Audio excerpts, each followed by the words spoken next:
ម្មតាហើយសូមឲ្យបងប្អូនចូលរួមគ្រប់ច្បាប់ចរាចរណ៍បានខ្ជាប់ខ្ជួនយើងទៅមើលចំណុចចុងក្រោយនៅឯស្តុបទួលគោកឯនោះវិញបាទសូមអញ្ជើញទស្សនាបាទនេះគឺជាទស្សនវិជ្ជានៅក្នុងនៃស្តុបទួលគោកកន្លែងស្តុបទួលគោកយើងឃើញថាដូចជាមានលក្ខណៈមួយខុសពីគេដោយសារតែកន្លែងមួយនេះ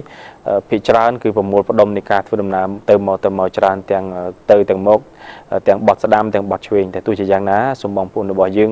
បន្ថយល្បឿននៅពេលដែលទៅដល់ចំណុចស្តុបនីមួយសូមអរគុណចំពោះ EasyCom ដែលបានផ្ដល់រូបភាពយ៉ាងច្បាស់មកក្នុងកម្មវិធីរបស់យើងហើយយើងនៅមានទស្សនវិជ្ជានៃការធ្វើចរាចរណ៍ទស្សនវិជ្ជាជំនួយពិភពលោកមួយផ្សេងទៀតមកទល់នឹងម៉ោងនេះបើធៀបទៅនឹងកម្ពុជារបស់យើងថាតើមានស្ថានភាពបែបណាសូមអញ្ជើញទស្សនា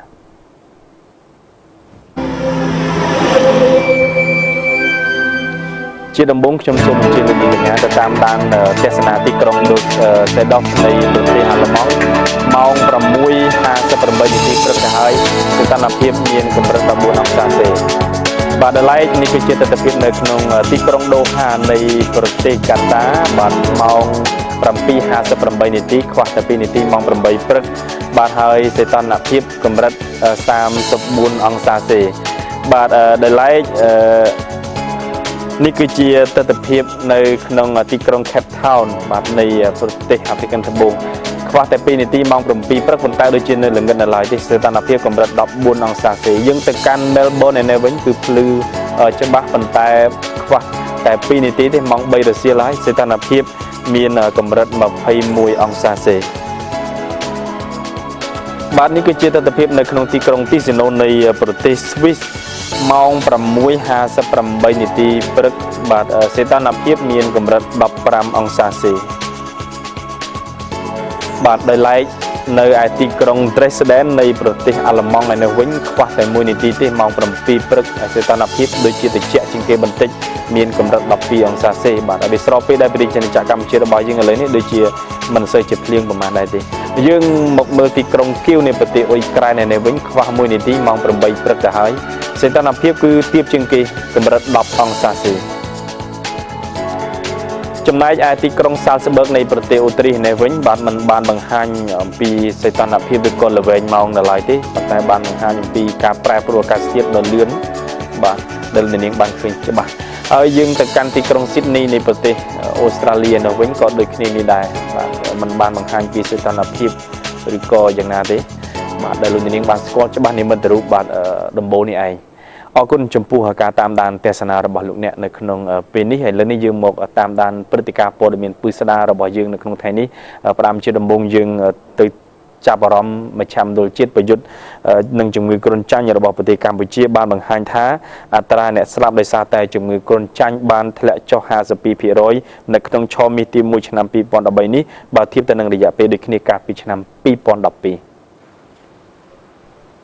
របាយការណ៍ថ្មីមួយចេញដោយមជ្ឈមណ្ឌលជាតិប្រយុទ្ធនឹងជំងឺគ្រុនចាញ់បានចេញកាលពីល្ងាចម្សិលមិញបង្ហាញថាជំងឺគ្រុនចាញ់សរុបបានថយចុះចំនួន 52% ក្នុងអំឡុងឆមាសទី1របាយការណ៍បានបង្ហាញថាមនុស្ស4នាក់ក្នុងចំណោមករណីគ្រុនចាញ់ 18700 បានស្លាប់ចន្លោះពីខែមករានិងខែមិថុនាការធ្លាក់ចុះនៃការឆ្លងនេះបានកើតចេញពីយុទ្ធនាការចែកចាយមុនឆ្នាំ 2009 ដែលបានផ្ដោតទៅលើខេត្តភាគខាងលិចដូចជាបាត់ដំបងនិងកោះកុងដែលអ្នកភូមិបានបង្ហាញអត្រាជំងឺគ្រុនចាញ់រេស៊ីស្តង់ថ្នាំខ្ពស់ជាងខេត្តដទៃក្នុងប្រទេសក្នុងអំឡុងរយៈពេលពីចុងឆ្នាំ 2011 និងដើមឆ្នាំ 2012 ការស្លាប់ដោយសារជំងឺគ្រុនចាញ់បានធ្លាក់ចុះប្រហែលជាពាក់កណ្ដាលពីចំនួន 94 នាក់មកត្រឹមតែ 47 នាក់ដែលនេះជាការធ្លាក់ចុះយ៉ាងខ្លាំងបំផុតក្នុងទសវត្សរ៍ថ្មីនេះបើតាមទិន្នន័យរបស់មជ្ឈមណ្ឌលប្រយុទ្ធនឹងជំងឺគ្រុនចាញ់នៅកម្ពុជាសូមជម្រាបដែរថាកាលពីខែមេសាកន្លងទៅព្រះអង្គម្ចាស់ស្ត្រី Astrid Adoche នៃព្រះរាជាណាចក្រ Belgium បានអញ្ជើញមកចូលរួមក្នុងការប្រារព្ធទិវាជំងឺគ្រុនចាញ់នៅកម្ពុជាម្ចាស់ស្ត្រីយាងមកនេះគឺក្នុងតួនាទីព្រះអង្គជាតំណាងពិសេសនៃភាពជាដៃគូកាត់បន្ថយជំងឺគ្រុនចាញ់ដែលមានការិយាល័យនៅទីស្នាក់ការអង្គការសហប្រជាជាតិហើយបណ្ដាញភាពជាដៃគូនេះមានការចូលរួមពីគ្រប់ដៃគូអភិវឌ្ឍសំខាន់ៗក្នុងសកលលោកក្នុងការប្រយុទ្ធនឹងជំងឺគ្រុនចាញ់នោះជាឱកាសល្អដែលកម្ពុជាទាក់ទាញការទុកចិត្តពីដៃគូអភិវឌ្ឍនានាកាន់តែទុកចិត្តជាក់ស្ដែងកម្ពុជាក្នុងការអភិវឌ្ឍយុទ្ធសាស្ត្រលំបាត់ជំងឺគ្រុនចាញ់មានប្រសិទ្ធភាពក្នុងនោះមានដូចជាការកាត់បន្ថយអត្រាការស្លាប់ដោយសារជំងឺគ្រុនចាញ់ក្នុងល្បឿនលឿនខុសធម្មតា ជាពិសេសក្នុង2ឆ្នាំកន្លងមកនិងក្នុង3ខែដើមឆ្នាំនេះមន្ត្រីក្រសួងសុខាភិបាលក៏បានអំពាវនាវដល់ប្រជាពលរដ្ឋជាពិសេសប្រជាពលរដ្ឋដែលរស់នៅក្នុងឬជាប់តំបន់ព្រៃភ្នំសូមមានការប្រុងប្រយ័ត្នខ្ពស់នៅក្នុងរដូវវស្សានេះព្រោះមូសដែកគោលញីវាងាយនឹងបង្កកំណើតនៅកន្លែងទឹកដក់ម្យ៉ាងវិញទៀតព្រៃគឺជាជំរកមនុស្សត្រូវសម្រានក្នុងមុងការពារកុំឲ្យមូសខាំបើមានសញ្ញាក្តៅខ្លួនពេលនៅតំបន់គ្រុនចាញ់អ្នកត្រូវប្រញាប់ទៅជួសឈាមមើលមេរោគសូមបញ្ជាក់ថាជំងឺគ្រុនចាញ់គឺជាជំងឺមួយដែលអាចផ្ដាច់ជីវិតបងប្អូនប្រជាពលរដ្ឋបានបើសិនបើធ្វើការព្យាបាលមិនត្រឹមត្រូវឬក៏មិនមកអត់ទាន់ពេលវេលានោះបើលោកនាងអាចរកទិញបាទឧបករណ៍មើលឈាមបានយើងអាចមើលបានថាកើតគ្រុនចាញ់ឬមិនគ្រុនចាញ់ដោយសារបច្ចុប្បន្ននេះយើងមានដៃគូអង្គការរដ្ឋាភិបាលដែលសហការជាមួយនឹងក្រសួងដែលមានការពាក់ព័ន្ធច្រើនហើយរបស់ទាំងអស់នេះត្រូវបានដាក់លក់នៅតាមកន្លែងឱសថស្ថានជាច្រើនឥឡូវនេះយើងមកចាប់អារម្មណ៍រឿងក្រសួងអប់រំយុវជននិងកីឡានេះវិញបាទយើងឃើញថាមានការទៀមទាមួយរបស់សមាគមមន្ត្រីរាជការឯករាជ្យកម្ពុជាឲ្យមានការឲ្យក្រសួងអប់រំនឹងធ្វើការប្រឡងឲ្យគ្រប់ឋានានុក្រមមានន័យថាប៉ុន្មានថ្ងៃនេះក្រសួងអប់រំបានចេញសេចក្តីប្រកាសពាក់ព័ន្ធទៅនឹងការប្រឡងក្របខ័ណ្ឌបដូរក្របខ័ណ្ឌណាបើលោកនាងបានជ្រាបហើយពាក់ព័ន្ធទៅនឹងការទៀមទារបស់សមាគមមន្ត្រីរាជការឯករាជ្យកម្ពុជានេះដែរមន្ត្រីក្រសួងអប់រំយុវជននិងកីឡាបានចេញមកអះអាងថាការទៀមទារបស់សមាគមមួយនេះគឺមិនផ្លូវការនោះទេមន្ត្រីនាយកដ្ឋានអប់រំបានលើកឡើងថាពួកគាត់ជាមន្ត្រីអប់រំទើបតែបានទទួលសេចក្តីថ្លែងការណ៍របស់សមាគមមន្ត្រីរាជការឯករាជ្យកម្ពុជាប៉ុន្តែមិនទាន់បានជូនទៅដល់រដ្ឋមន្ត្រីនៅឡើយទេព្រោះលិខិតថ្លែងការណ៍ពុំមានលក្ខណៈរដ្ឋបាលត្រឹមត្រូវសូមជម្រាបថាកាលពីម្សិលមិញសមាគមមន្ត្រីរាជការឯករាជ្យកម្ពុជាបានចេញសេចក្តីថ្លែងការណ៍ដោយបានធ្វើការអំពាវនាវឲ្យឧត្តមអ៊ឹមសិទ្ធិរដ្ឋមន្ត្រីក្រសួងអប់រំយុវជននិងកីឡាមេត្តាពិចារណាឡើងវិញនៅសេចក្តីជូនដំណឹងរបស់ខ្លួនដែលចុះថ្ងៃទី30ខែកក្កដាឆ្នាំ2013ស្តីពីការប្រឡងប្រជែងដើម្បីបដូរប្រភេទក្របខ័ណ្ឌព្រោះសេចក្តីជូនដំណឹងនេះហើយក៏ផ្ទុយទៅនឹងអនុក្រឹត្យចុះថ្ងៃទី8កញ្ញាឆ្នាំ2003ដែលផ្ដល់ឱកាសជូនមន្ត្រីរាជការទូទៅដោយគ្មានគិតពីឋានៈចំណែកឯសេចក្តីជូនដំណឹងនេះគឺផ្ដល់ឱកាសជូនតែមន្ត្រីគ្រប់គ្រងដែលមានមុខតំណែងចាប់ពីនាយករងនាយិការរងសាលាមត្តេយ្យសិក្សាបឋមសិក្សារហូតដល់អគ្គនាយករងសាកលវិទ្យាធិការរងដែលបង្ហាញនៅភាពបពុនិយមនិងមិនមានយុត្តិធម៌សម្រាប់បុគ្គលិកនិងគ្រូបង្រៀនដទៃទៀតក្នុងក្រសួងអប់រំសមាគមមន្ត្រីរាជការឯករាជ្យកម្ពុជាសូមអំពាវនាវយ៉ាងទទូចដល់ឯកឧត្តមអ៊ឹមសិទ្ធិមេត្តាផ្ដល់យុត្តិធម៌ជូនបុគ្គលិកនិងគ្រូបង្រៀនទាំងអស់ក្នុងក្រសួងអប់រំស្របតាមអនុក្រឹត្យចុះថ្ងៃទី8ខែកញ្ញាឆ្នាំ2003និងទម្លាប់ដែលបានអនុវត្តមុនឆ្នាំ2003សេចក្តីជូនដំណឹងរបស់ក្រសួងអប់រំស្តីពីការប្រឡងប្រជែងដើម្បីបដូរប្រភេទក្របខ័ណ្ឌយោងតាមសារាចរណ៍ណែនាំលេខ05សរណណចុះថ្ងៃទី17សីហាឆ្នាំ2012របស់រាជរដ្ឋាភិបាលស្តីពីនីតិវិធីនៃការប្រឡងប្រជែងដើម្បីបដូរប្រភេទក្របខ័ណ្ឌមន្ត្រីរាជការនិងលិខិតលេខ1675 អយក បលចុះថ្ងៃទី11 1675 អយក បលចុះថ្ងៃទី11មិថុនាឆ្នាំ2013របស់ក្រសួងអប់រំយុវជននិងកីឡាក្រសួងអប់រំសូមជូនដំណឹងដល់លោកស្រីជាបុគ្គលិកអប់រំទាំងពីរភេទកំពុងបម្រើការងារក្នុងផ្នែករដ្ឋបាលថ្នាក់ជាតិថ្នាក់ក្រោមជាតិនិងគ្រឹះស្ថានសិក្សាឲ្យបានជ្រាបនៅខែវិច្ឆិកាខាងមុខនេះក្រសួងអប់រំនឹងរៀបចំការប្រឡងប្រជែងដើម្បីបដូរប្រភេទក្របខ័ណ្ឌរបស់បុគ្គលិកអប់រំចំនួន228កន្លែងក្នុងឆ្នាំ2013នេះក្រសួងអប់រំអនុញ្ញាតចំពោះតែបុគ្គលិកអប់រំជាមន្ត្រីគ្រប់គ្រងដែលមានមុខតំណែងចាប់ពីនាយករងនាយិការរងសាលាមត្តេយ្យសិក្សាបឋមសិក្សារហូតដល់អគ្គនាយករងសាកលវិទ្យាធិការរងយើងងាកមកតាមដានចំណាត់ការរបស់គណៈកម្មាធិការជាតិរៀបចំការបោះឆ្នោតនៅនោះវិញបន្ទាប់ពីធ្វើការបើកនិងកញ្ចប់សវត្ថិភាពកនៅខាងខេត្តក្រចេះរួចមកឥឡូវនេះគឺនៅថ្ងៃនេះគណៈកម្មាធិការជាតិរៀបចំការបោះឆ្នោតបានបើកកញ្ចប់សវត្ថិភាពកដើម្បីផ្ទៀងផ្ទាត់លទ្ធផលបោះឆ្នោតនៅការិយាល័យចំនួន8នៅក្នុងទីក្រុងបាត់ដំបង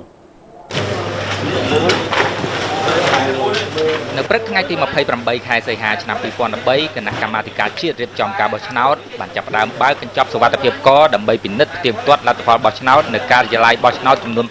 8នៃក្រុងបាត់ដំបងខេត្តបាត់ដំបងត្រូវបានសម្រេចដោយក្រុមប្រឹក្សាធម្មនុញ្ញគណៈកម្មាធិការជាតិរៀបចំការបោះឆ្នោតបានចាប់ផ្ដើមបើកកញ្ចប់សុវត្ថិភាពកនៃការិយាល័យបោះឆ្នោតលេខ1185 0193 0188 0216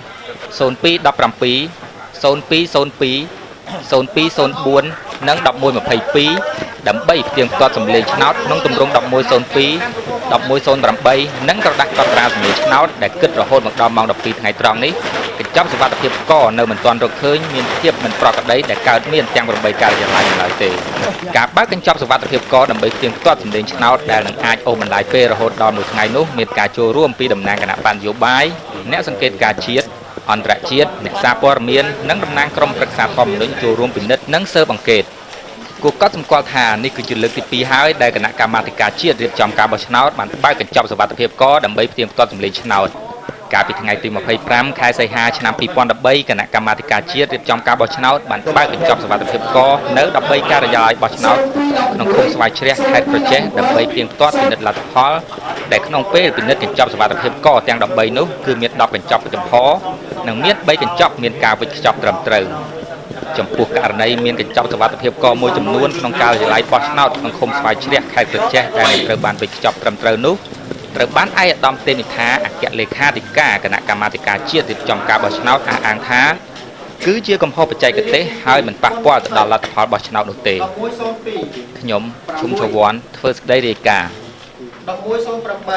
ឡូវនេះយើងមកតាមដានបាទនៅកិច្ចសហប្រតិបត្តិការរវាងកម្ពុជានិងជប៉ុននេះវិញនៅថ្ងៃនេះប្រទេសជប៉ុនបានសម្រេចផ្ដល់គ្រឿងចក្រនិងគ្រឿងបន្លាស់សម្រាប់គម្រោងស្ដារនិងការពារគ្រោះមហន្តរាយចំពោះប្រជាពលរដ្ឋនិងតំបន់ដែលរងផលប៉ះពាល់ដោយសារទឹកជំនន់នៅក្នុងឆ្នាំ2011មានប្រសាសន៍ក្នុងពិធីប្រគល់ទទួលគ្រឿងចក្រនិងគ្រឿងបន្លាស់សម្រាប់គម្រោងស្ដារនិងការពារគ្រោះមហន្តរាយចំពោះប្រជាពលរដ្ឋនិងតំបន់រងផលប៉ះពាល់ដោយគ្រោះទឹកជំនន់ក្នុងឆ្នាំ2011នៅព្រះរាជាណាចក្រកម្ពុជាក្រោមហេរញ្ញប្បទានប្រតិបត្តិការជំនួយឥតសំណងរបស់ប្រទេសជប៉ុនឯកឧត្តមត្រាំអ៊ីទឹករដ្ឋមន្ត្រីក្រសួងសាធារណការនិងដឹកជញ្ជូនបានលើកឡើងថាជំនួយឥតសំណងរបស់ប្រទេសជប៉ុននាពេលនេះគឺជាការជួយកាត់បន្ថយភាពក្រីក្ររបស់ប្រជាពលរដ្ឋកម្ពុជាតាមរយៈនៃការអភិវឌ្ឍសង្គមនិងពន្លឿនសេដ្ឋកិច្ចជាតិឯកឧត្តមត្រាំអ៊ីទឹកបានមានប្រសាសន៍បន្តថាការផ្ដល់គ្រឿងចក្រនិងគ្រឿងបន្លាស់សម្រាប់គម្រោងស្ដារនិងការពារគ្រោះមហន្តរាយចំពោះប្រជាពលរដ្ឋកម្ពុជានាពេលនេះតាមរយៈរាជរដ្ឋាភិបាលកម្ពុជាគឺបានជួយផ្ដល់ការងារឲ្យប្រជាពលរដ្ឋកម្ពុជាផងក៏ដូចជាអាចផ្ដល់លទ្ធភាពឲ្យមន្ត្រីក្របខ័ណ្ឌរដ្ឋបាលសាធារណៈមានឱកាសជួសជុលផ្លូវស្ពានបានជាប់លាប់ផងដែរឯកឧត្តមគូម៉ាម៉ារូយូជីឯកអគ្គរដ្ឋទូតជប៉ុនប្រចាំកម្ពុជាបានឲ្យដឹងថាប្រទេសជប៉ុនគឺយល់អំពីស្ថានភាពនៃប្រទេសកម្ពុជាជាពិសេសគឺផ្ដល់អាទិភាពខ្ពស់ក្នុងការផ្ដល់ជំនួយរបស់ខ្លួនចំពោះប្រទេសកម្ពុជាទៅលើវិស័យមួយចំនួនដោយរាប់ទាំងវិស័យការពារគ្រោះទឹកជំនន់ផងដែរក្នុងនោះរដ្ឋាភិបាលជប៉ុនក្នុងឆ្នាំ2011កន្លងមកបានឆ្លើយតបទាន់ពេលវេលាចំពោះដំណើរការស្ដារនិងជួសជុលឡើងវិញនៅតំបន់មួយចំនួននៅប្រទេសកម្ពុជាដែលគម្រោងនេះគិតជាទឹកប្រាក់ប្រមាណ600លានយេនប្រាក់ជប៉ុនគូបញ្ជាក់ថាតាមរបាយការណ៍របស់ឯកឧត្តមតូច័ន្ទកុសលរដ្ឋលេខាធិការក្រសួងសាធារណការនិងដឹកជញ្ជូនបានឲ្យដឹងថាក្នុងឆ្នាំ2011កន្លងទៅនេះរដ្ឋាភិបាលជប៉ុនបានសម្រេចផ្ដល់គ្រឿងចក្រធុនធ្ងន់និងស្រាលព្រមទាំងគ្រឿងបន្លាស់ដែលមានតម្លៃសរុបថវិកាចំនួន600លានយេនដែលជាហេរញ្ញប្បទានប្រតិបត្តិការជំនួយឥតសំណងរបស់ប្រទេសជប៉ុនខ្ញុំគុណរាវិឆ័យ CNC ធ្វើសេចក្តីរាយការណ៍ខ្ញុំបាទសូមនាំអារម្មណ៍នាងកញ្ញាទៅតាមដានទេសនានិងស្ដាប់នៅសេចក្តីរាយការណ៍របស់លោកច័ន្ទរុនដែលជាភ្នាក់ងារប្រចាំនៅទិសខាងខេត្តព្រះសីហនុវិញថាតាមបន្ទូលនឹងពេលនេះស្ថានភាពទឹកភ្លៀងនៅខាងខេត្តព្រះវិហារមានលក្ខណៈយ៉ាងដូចម្តេចដែរសូមអញ្ជើញតាមដានទេសនានិងសេចក្តីរាយការណ៍របស់លោកច័ន្ទរុនជំរាបសួរលោកដារុនបាទជំរាបសួរលោកសពតនិងទស្សនជនរបស់ CNC ទាំងអស់បាទលោកដារុនប៉ុន្មានថ្ងៃមកនេះយើងឃើញថានៅខាងខេត្តព្រះសីហនុកោះកុងកែបសុទ្ធតែទទួលបាននៅទឹកភ្លៀងជាបន្តបន្ទាប់ដោយឡែកនៅខាងខេត្តព្រះវិហារវិញយ៉ាងម៉េចដែរលោកដារុនប៉ុន្មានថ្ងៃចុងក្រោយនេះខេត្តព្រះវិហារនៅពេលមកនេះដែលខ្ញុំកំពុងតែរាយការណ៍ជាមួយលោកសពតកំពុងតែភ្លៀងខ្លាំងហើយបាទប៉ុន្មានថ្ងៃលោកដារុនដែលភ្លៀងខ្លាំងបែបនេះប៉ុន្មានថ្ងៃហើយបាទភ្លៀងខ្លាំងស្ទើរតែរាល់ថ្ងៃដែរប៉ុន្តែឥឡូវកំពុងតែភ្លៀងហើយឥឡូវនេះបាទភាគច្រើននៅពេលដែលមានភ្លៀងធ្លាក់អញ្ចឹងមានផលប៉ះពាល់អ្វីសំខាន់ទៅលើផ្នែកណាមួយឬក៏ស្ថានភាពរស់នៅរបស់ប្រជាពលរដ្ឋទេលោកដារុនមកទល់នឹងពេលនេះបាទមិនទាន់ជាមានបញ្ហាអីទេប្រកាសអាសន្ននៃកម្ពស់ទឹកវា11ម៉ែត្រប៉ុន្តែក្នុងប្រហែលថ្ងៃនេះម្សិលមិញនេះទឹកកម្ពស់បានតែ7ម៉ែត្រជាងទេហើយដែលតាមព្រែកនៅតាមអូអីហ្នឹងហូរទៅស្ទឹងពិសែនអស់ហើយបាទហើយដូចតែពុំទាន់មានផលប៉ះពាល់អីទេគ្រាន់តែភ្លៀងច្រើនបាទ បាទឲ្យចូលដល់ឡែកដែលទឹកមកពីប្រទេសថៃវិញមានបន្តបុកចូលមកកាន់ខេត្តព្រំដែនរបស់យើងទេលោកដរុនបាត់ទឹកខាងនេះដូចមិនមានប៉ះពាល់លេទឹកខាងថៃទេគឺថាភាគច្រើនព្រៀងច្រើននៅលើភ្នំពីលើភ្នំធ្លាក់មកដល់យើងខាងដីទំនាបនេះហើយបានហូរទៅស្ទឹងទៅតាមអូអីចឹងទៅបាទក៏ប៉ុន្តែឥឡូវនេះវាមិនទាន់ភាពប្រកាសអសតទេមានតែ7ម៉ែត្រ40អីប៉ុណ្្នឹងទេបាទខ្ញុំចង់ដឹងថាពាក់ព័ន្ធទៅនឹងរូបភាពដែលលោកដរុនបង្ហាញនេះគឺយ៉ាងណាដែរបាទអាចបញ្ជាក់ប្រាប់បានទីបានបាទនៅប្រហែលថ្ងៃមុននេះឯកឧត្តមឧបរាបាល់ខេត្តនិងសហការីរបស់លោកទាំងអស់បាទតាមដងស្ទឹងដែលនៅតាមកន្លែងណាដែលមានអាចប៉ះពាល់ដល់ប្រជាពលរដ្ឋលោកបានជិះទូកមើលគ្រប់កន្លែងទាំងអស់ខ្លាចយើងដល់ប្រជាពលរដ្ឋនិងជួយជំនាញប្រជាពលរដ្ឋទៅកន្លែងទួលសុវត្ថិភាពបាទលោកដរុនបើនៅក្នុងខេត្តព្រះវិហារទាំងមូលមានទីទួលសុវត្ថិភាពប្រមាណកន្លែងដែរហើយបើពេលបច្ចុប្បន្ននេះខាងមន្ទីរសុខាភិបាលខេត្តបានរៀបចំជាសម្ភារៈបរិក្ខារឬក៏ឱសថយ៉ាងណាដែរចំពោះការត្រៀមជួយសង្គ្រោះប្រជាពលរដ្ឋនោះលោកដរុនបាទជាការពិតណាស់លោកសម្ពោះឯកឧត្តមឧបរាលោកតែងតែមើលជាប់ចនិចរឿងទឹកហើយនឹងព្រៀនដល់ប្រជាពលរដ្ឋហើយខាងអង្គភាពប្រដាប់អាវុធទាំង3ទាំងអាវុធហត្ថទាំងប៉ូលីសទាំងទាហានអីទាំងនោះត្រៀមចាំជួយប្រជាពលរដ្ឋគ្រប់ពេលបាទ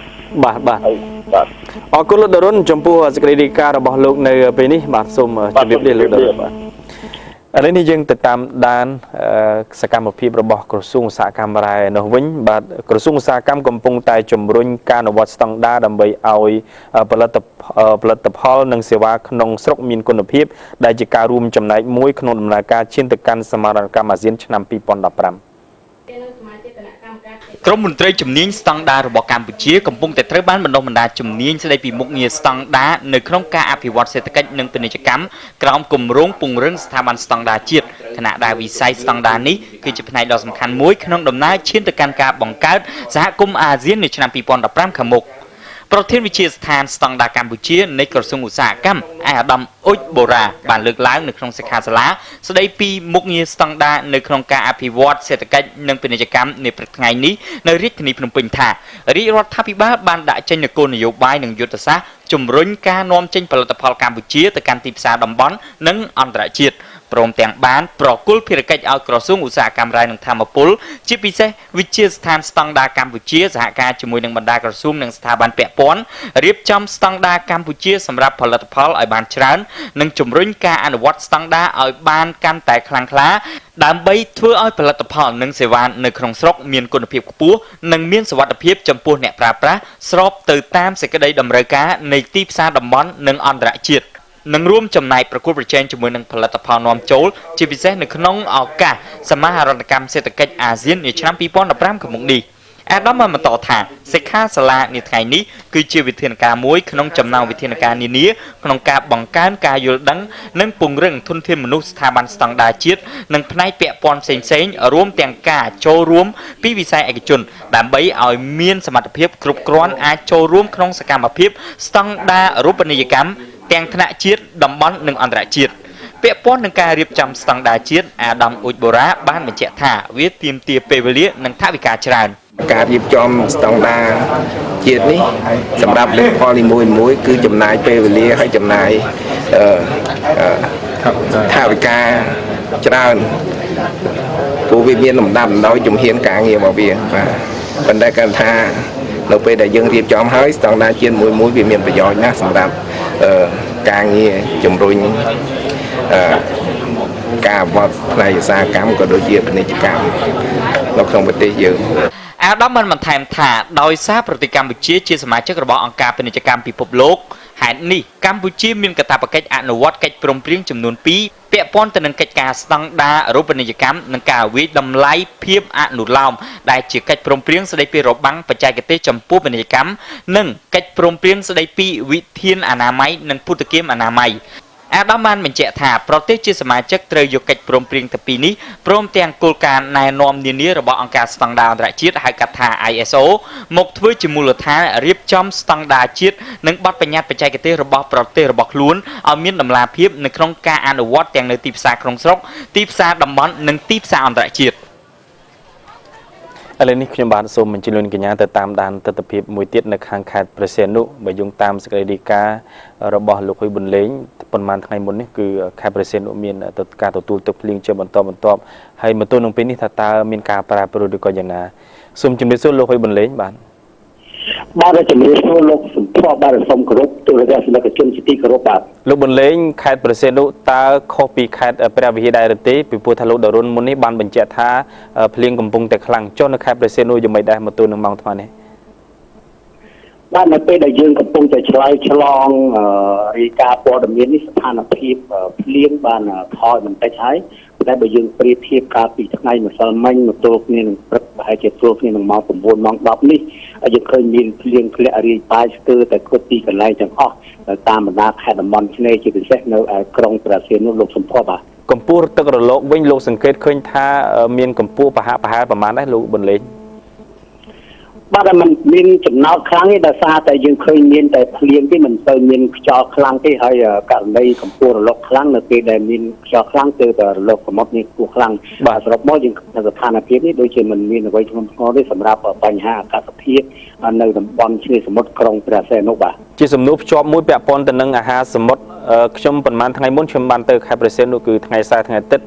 ខ្ញុំឃើញកន្លែងខ្លះមានបញ្ហាខ្វះនៅបាតអាហារសមុទ្រមកទល់នឹងពេលនេះបញ្ហាខ្វះខាតវានៅតែជួបប្រទះដែរឬទេលោកប៊ុនលេងបាទ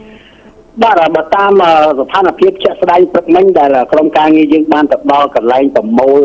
ផលបាទនេះគឺរូបភាពនេះគឺកន្លែងតំបន់ទំនប់រលកបាទតំបន់នេះគឺជាកន្លែងសំខាន់បំផុតដែលគេធ្វើការប្រមូលផលនេសាទពីទូកនេសាទទាំងអស់ដែលលោកទៅនេសាទនៅក្នុងសមុទ្រហើយយកមកលក់នៅកន្លែងនេះដែលមុននឹងចែកចាយទៅកាន់កន្លែងផ្សេងៗជាងឃើញថាដូចជាមិនមានអ្វីចោលទេសម្រាប់ប្រមាណថ្ងៃនេះក្រុមអ្នកនេសាទបាននិយាយដូចគ្នាថា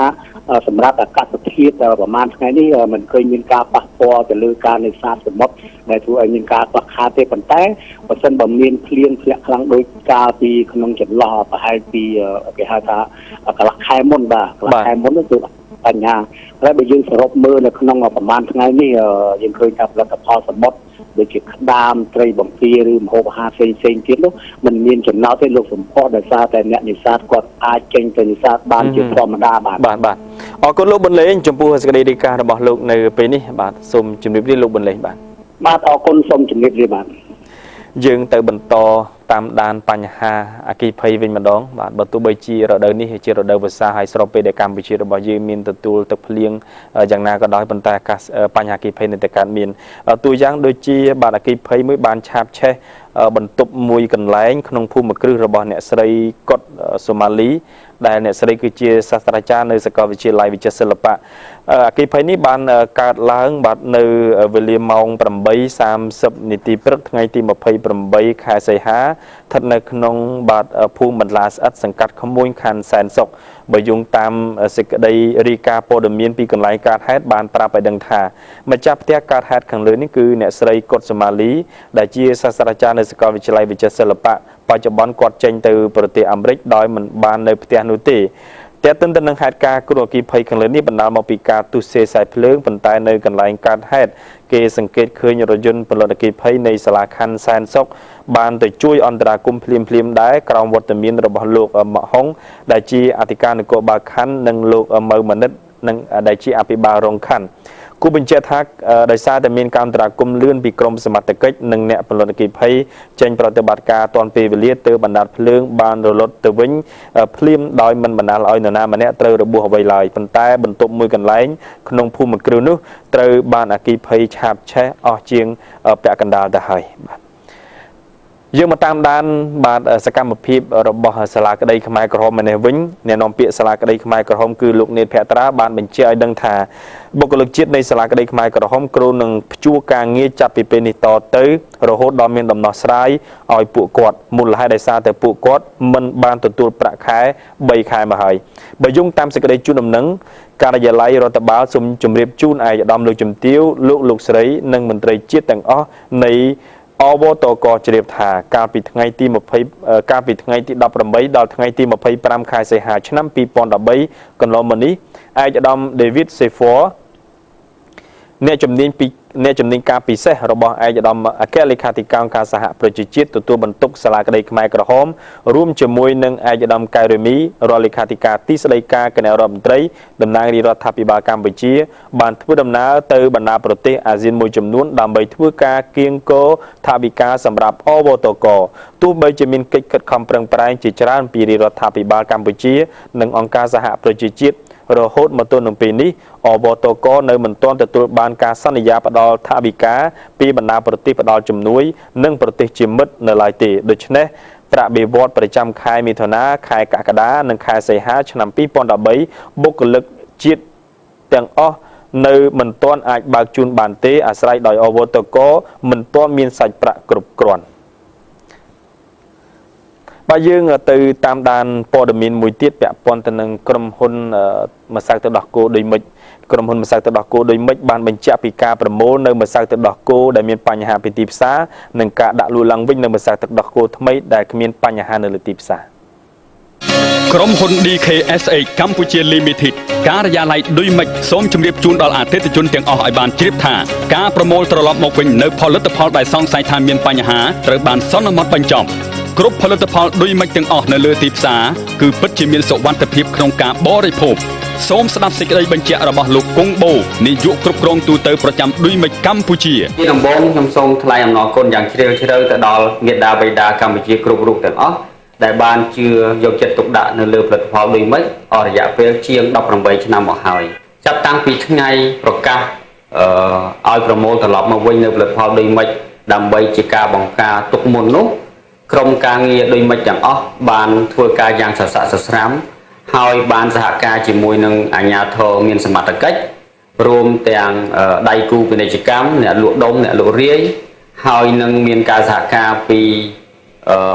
មន្ទីរពេទ្យនិង clinic ទាំងអស់ក្នុងការប្រមូលត្រឡប់មកវិញនៅផលិតផលដែលសង្ស័យថាមានបញ្ហាទាំងនោះយើងសូមធានាថារាល់ផលិតផលឌុយមិចដែលសង្ស័យទាំងអស់នោះត្រូវបានធ្វើតេស្តជាថ្មីម្ដងទៀតហើយបានបង្ហាញថាគ្មានសញ្ញានៃការឆ្លងបាក់តេរីនោះទេ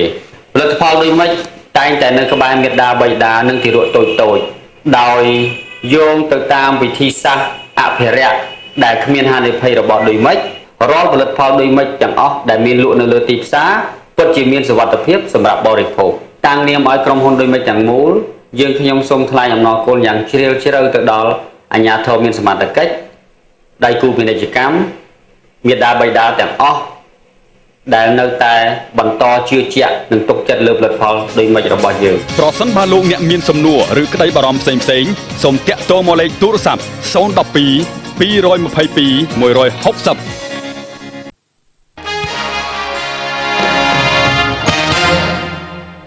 សូមស្វាគមន៍សាជាថ្មីវិលមកកាន់របាយការណ៍ខ្ញុំឬក៏ My Report នៅក្នុងថ្ងៃនេះយើងមាន2របាយការណ៍ដែលត្រូវជំរាបជូនលោកនាងតាមរយៈការផ្ដល់ពីវិជាពរដ្ឋផ្ដាំជាដំបងយើងទៅមើល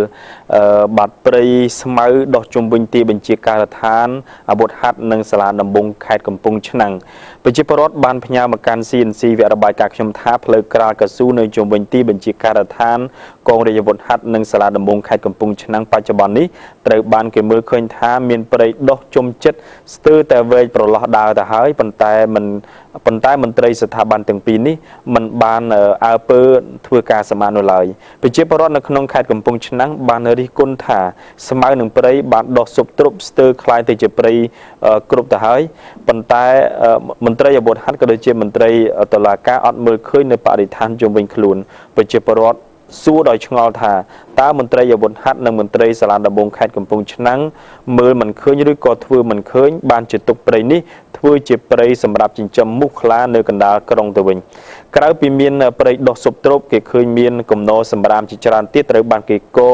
ដាក់រាយប៉ាយគ្មានសម្រាប់ធ្នាប់នៅជុំវិញរបងហើយនៅពេលត្រូវទឹកភ្លៀងសម្រាមទាំងនោះបានស្អុយរលួយធ្វើឲ្យខូចបរិស្ថាននិងសោភ័ណភាពក្នុងក្រុងកំពង់ឆ្នាំងបាត់បង់នូវភាពថ្លៃថ្នូរនិងគ្មានអនាម័យឥឡូវនេះយើងទៅចាប់អារម្មណ៍របាយការណ៍ខ្ញុំទី2បាទដែលនិយាយអំពីភ្ញៀវទេសចរលោកមិនសប្បាយចិត្តពេលបើករថយន្តឆ្លងកាត់ផ្សារបន្លែខេត្តស្ទឹងត្រែងជាក់ស្ដែងផ្សារបន្លែដែលស្ថិតនៅក្នុងភូមិត្រពាំងព្រីងបាទសង្កាត់ស្ទឹងត្រែងក្រុងស្ទឹងត្រែងខេត្តស្ទឹងត្រែងនោះពិតជាមានភាពរញ៉េរញ៉ៃដាក់ឆាត់ លក់បន្លែលើដងផ្លូវសាធារណៈដោយសេរីពួកគាត់បាននិយាយថាខេត្តស្ទឹងត្រែងជាខេត្តមួយនៅឆ្ងាយពីរាជធានីភ្នំពេញប្រជាពលរដ្ឋក៏មិនច្រើនដូចនៅភ្នំពេញដែរមិនគួរណាអាជ្ញាធរដែនដីបែរជាមើលមិនឃើញនៅចំណុចទាំងនេះបណ្ដាលឲ្យស្ទះចរាចរណ៍ដល់អ្នកធ្វើដំណើរដល់ឡែកសម្រាប់អ្នកលក់នៅលើដងផ្លូវសាធារណៈវិញបាននិយាយថាពួកគាត់គ្មានកន្លែងលក់នៅលើផ្សារបន្លែទេដោយសារនៅលើផ្សារបន្លែនោះមានសុទ្ធតែតូបលក់កៅអៅតូបលក់ចានឆ្នាំងនិងតូបលក់ផ្សេងទើបពួកគាត់មកលក់នៅលើដងផ្លូវនិងបង់លុយជូនឲ្យយកភាសីផ្សារផងដែរបើមិនដូច្នោះទេគេមិនឲ្យពួកគាត់លក់នោះទេ